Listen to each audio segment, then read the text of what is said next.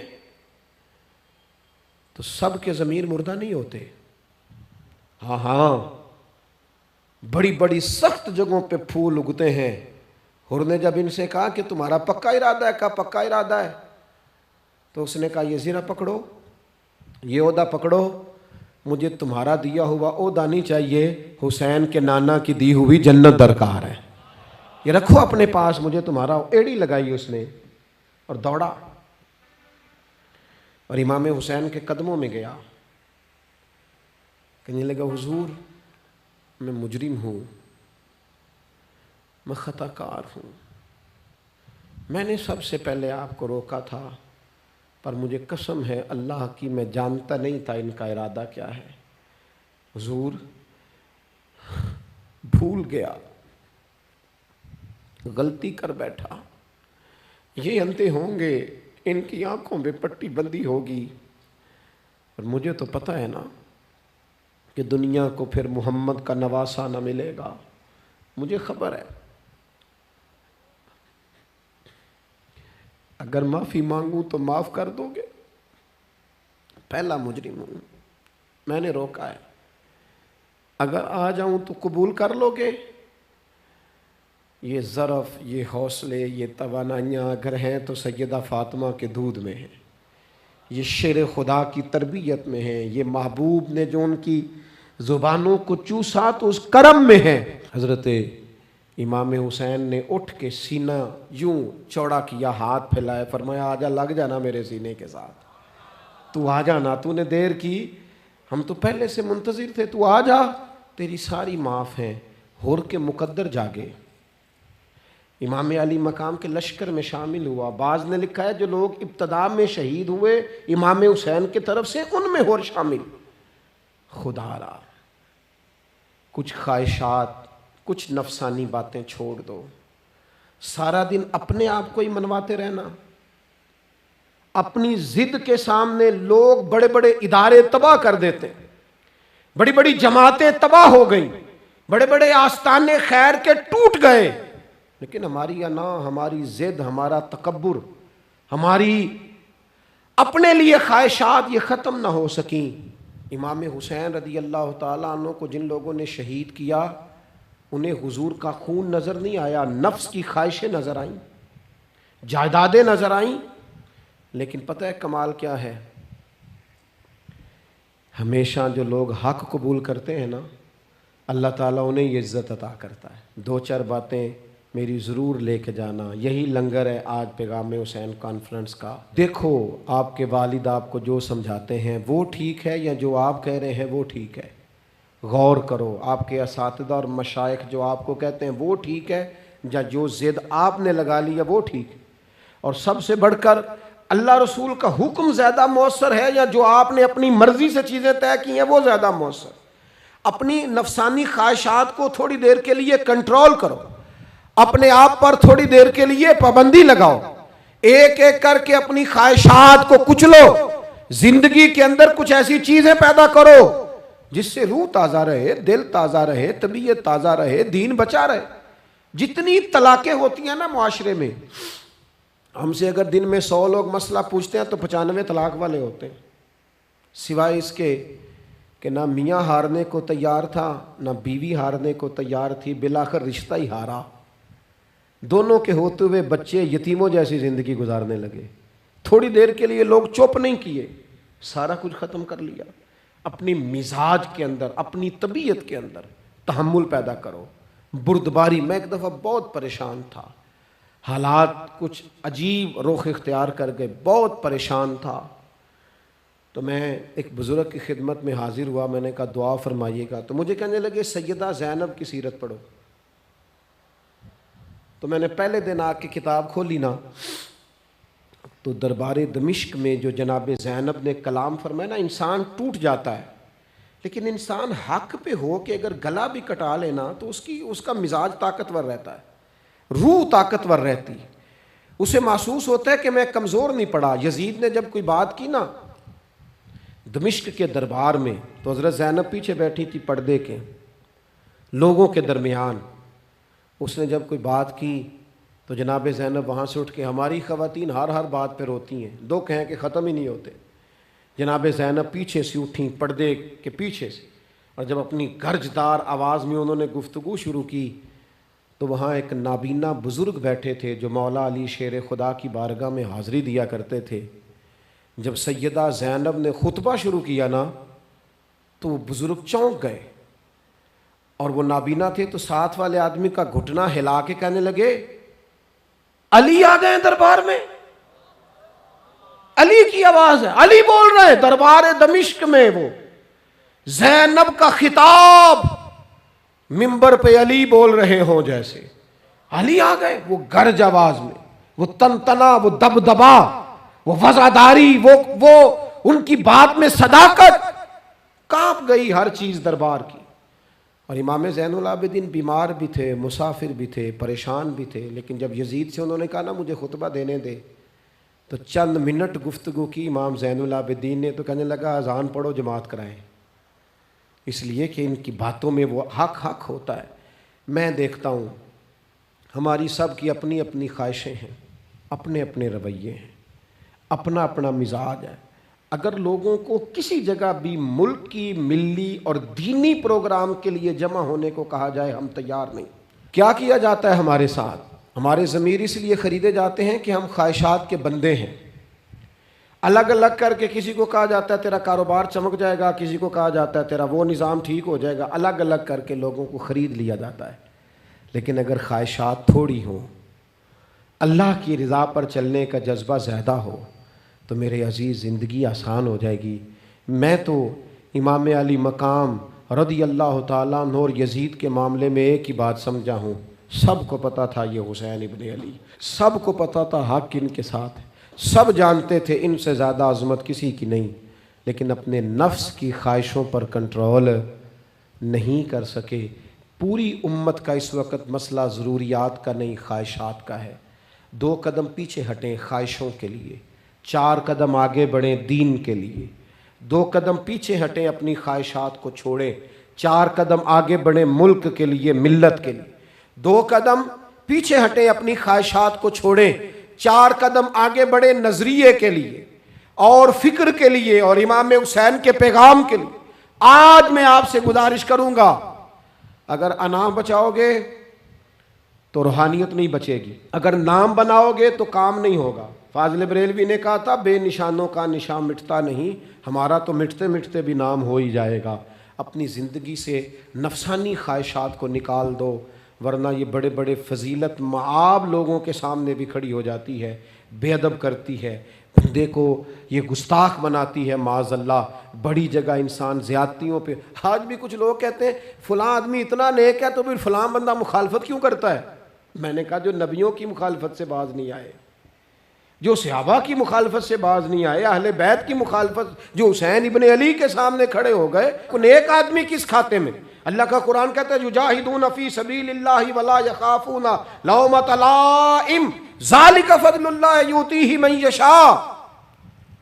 کچھ لوگ اللہ کے راستے میں جہاد کرتے ہیں تو لوگ ان کی ملامت بھی کرتے ہیں، انہیں برا بھی کہتے ہیں، پر وہ کسی کی پرواہ نہیں کرتے، یہ ان پر اللہ کا فضل ہے، اور یہ فضل رب جسے چاہتا ہے اسے عطا کرتا ہے۔ آپ حضرات آج اس محفل سے یہ لنگر لے کے جائیے گا کہ کہیں میری روحانیت کے سامنے میری نفسانی خواہشات تو نہیں کھڑی ہو گئیں۔ تھوڑا سا 2 قدم پیچھے ہٹنا ہے، ہم نے امام علی مقام سے فیض لینا ہے، امام حسین کی عظمتوں کو سلام کرنا ہے۔ سر اٹھا کے جینا چاہتے ہو تو امام حسین کا طریقہ اپنا لو، ان کے رستوں کے مسافر بن جاؤ۔ زندگی وقار کے ساتھ گزرے گی، خودداری کے ساتھ گزرے گی، عزت نفس کے ساتھ گزرے گی۔